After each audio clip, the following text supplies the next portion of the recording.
Can you tell me? Can you introduce the new characters that we meet in Game of Shadows, by way of Mr. Fry and Mr. Harris, and how you felt about the work that they were able to sort of to do with their characters? Moriarty was probably the one that we first had to all discuss, right? Yeah. Because we knew he was going to have to be in there somewhere.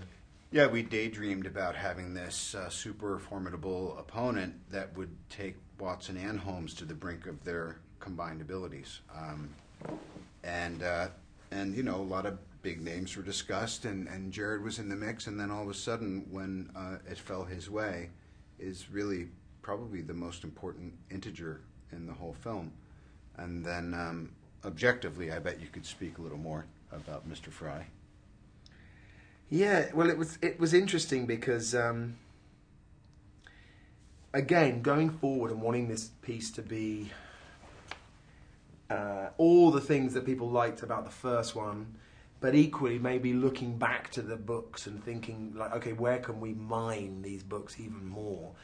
You start to look at the characters, these fantastic characters that pop up over 50 or so stories that Conan Doyle wrote. And Mycroft is personally one of my favourites, actually, that pops up here and there. And it was a joy that we managed to get Stephen, not just because the fact that he chose to do it meant that we'd done something good in the first one, and that he as a huge Sherlock Holmes fan, obviously appreciated what we had and where we'd taken it, but also because he's known sort of internationally now, certainly in this country, but internationally now, as being probably the only person alive today who could give Sherlock Holmes a run for his money on the intellect scale.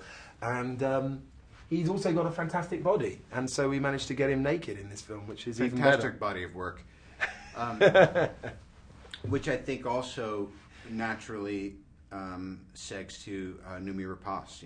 This time what we wanted to do is, rather than make it seem like these two guys want to get rid of the women so they can butch it up and do what men do, we actually have a third party in this investigation pretty much from the beginning to the end in Simza, this gypsy fortune teller who's a lot more.